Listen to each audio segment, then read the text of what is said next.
Hello everyone and welcome back to a new video, and we are back with some iRacing races here for an F3 race around Interlagos. This was during week 3 of the current season, and even though it's already week 3, was only my second race of the season. I was pretty busy with a few other things, and then I was unwell for a while, so wasn't able to do any races. Yeah, the first race back was another F3 race around here, but that one didn't go as well. Ended up having a bit of a crash at the start, so finished that one down in 21st. But luckily, this one went a bit better. Got to start in P8, set a 128.974 in qualifying, so not a great lap, but definitely not a terrible lap. And luckily, this race, some very good, very tough, but most importantly, very clean racing. So with that said, let's head into it. So as the lights are about to come on here in Interlagos, from P8 on the grid, there's no one in P9 behind us, so we have a bit of breathing room as the lights go out and we are green here in Brazil. We get a pretty okay start. As I said, P9 behind us wasn't on the grid, so we don't have to worry too much into turn 1, but the car ahead of us, we were taking it easy. He seems to be taking it even easier than we were. We make a big contact with his rear end, lose a position, but luckily no damage. But if you look here on the left hand side, you can see a car coming out of the pits, and he started, that was the car that was supposed to be in P9 I do believe, and he decided to start from the pit lane. And with the way the pit lane is here in Brazil, it turns out that you're actually able to gain a few positions by starting there, which doesn't really seem right, so we pretty much lose another position there. As into turn 4, we try to go around the outside of the purple car and make a bit of contact there on the exit. Luckily neither of us get any damage from that or cause a crash, but we don't manage to get that position. So yeah, we've lost 2 positions, I think it is, on this opening lap here, as into the hairpin at the end of the second sector. Oriel in the red and yellow car gets a bit loose. He loses position to Joshua in the purple car, and unfortunately we weren't able to get past them because of that mistake.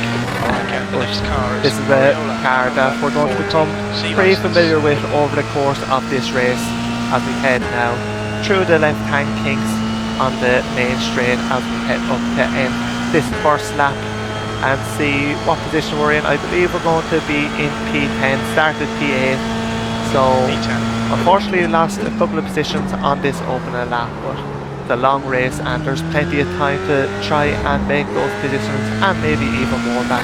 I should have sent S's here. Chaos is going to ensue. I don't really know what happened, but there's another car off there. That was Joshua, and I think that's 3 or 4 cars were overtaken in those first few turns. As we have a look down the inside of turn 4, unfortunately not able to get a move done on this occasion. Yeah, we've made up a few positions now that we lost on the first lap. I really don't know what caused that incident. Never went back to check, unfortunately, but it seemed like somebody got out of shape, caused a collision, and then it just snowballed from there and caught a few others out. Skip ahead a bit now towards the end of lap 2. You can see the other red and yellow car of Timothy and Roman, as I was thinking of during this race, because that's what crew chief was saying his name was, going by his surname, but he got a bit out of shape through Young Cow there, is that lock corner.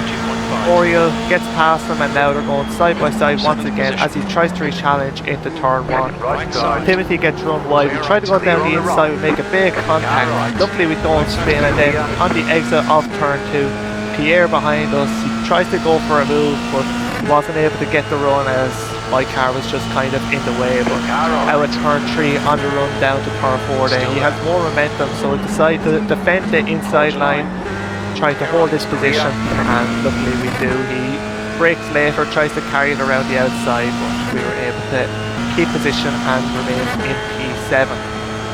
Skipping ahead then, a few laps later, Timothy and Oriel still battling it out ahead as once again into turn 1 they go side by side, and really their fighting is what's keeping me in touch with them at moment, as there's a bit of gap behind and we're just sticking in the slipstream of these 2 cars ahead. As again, the end of that very next lap into turn 1, this surprised me a bit now. Oriel, he definitely could have had a move there on Timothy into turn 1, but decided to stick behind. And honestly, at this point, I was kind of questioning if maybe they were in some kind of team together, considering they're in the same coloured cars. Maybe that's just a complete coincidence and this isn't them working together, and it's just Oriel trying to not lose time battling and see if Timothy could drag us all up to the cars ahead of us. As we're now on lap 7, we're still staying well in the slipstream, and once again you can see here into turn 4, definitely could have went for a move ahead, but he decided not to, and I just wasn't close enough to take advantage of that. You could see how much we were closing, so he was definitely lifting to try and stay behind. On the run up to turn 5, he decides to defend the inside, and I thought they were kind of holding me up with me thinking that they were possibly working together. I wanted to try and split the two drivers, so we try and go around the outside, but not able to the inside line there. It's very easy to defend the position if you have the inside, and that is exactly what Oriel did, and we just stay in P7 behind for now. Skipping ahead a lap later then to lap 8. They're after pulling a bit ahead of us, but just by a couple of tenths. We're actually out of the slipstream range, unfortunately, as Pierre behind me is just about in the slipstream range. I feel like the pressure that I put on Oriel on that last lap is after making him think that he needs to take the lead now and overtake Timothy, which he has done through the Senna S's, so that kind of disproved my suspicions of them working together, because I think that Oriel was quicker than Timothy, and him being a car in between the two of us was kind of ensuring that Timothy kept position ahead of me. As we're going to see now on lap 10, a few laps there, we're in the slipstream of Timothy. He's lost slipstream to the car ahead of him, which is still Oriel, and then into turn 1. We're going to pull to the inside. He doesn't defend it. We brake really late, a bit too late really. We run a bit wide. Luckily, Timothy didn't take the best line there. He didn't seem to try and defend it too much, and we get the move done. And then through turn 3, he's right up behind us, but he's not able to get a slingshot onto this straight to try and re-challenge us down into turn 4. He is still trying to challenge us though, but we have the inside line, just like we did earlier in the race, braking nicely, get the apex and ensuring that we get that move done up into P6, as now Oriel ahead is fighting with another car that seemed to have a bit of a spin in the Senna S's on this lap, so hopefully they can fight together and drag me into that battle, and maybe we can get a few more positions.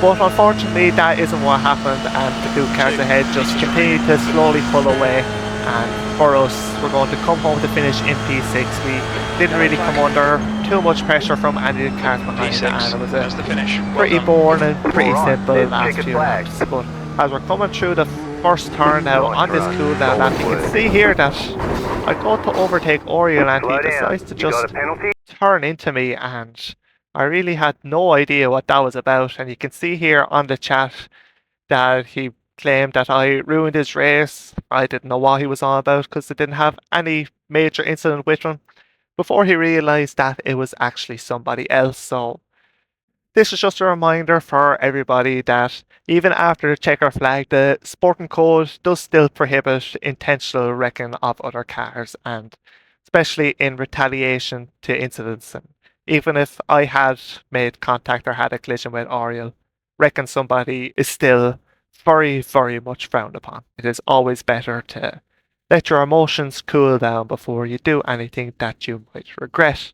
But anyway, putting that aside then, even though we crossed the line in P6, we actually ended up finishing in 5th. As you can see here, just at the bottom of these results, Oriel ended up getting disqualified, so a bit of karma for his actions there. Finished just over 20 seconds behind the leader, gained 3 positions during the race, and overall a gain of 56 I rating and losing just a small bit of safety rating.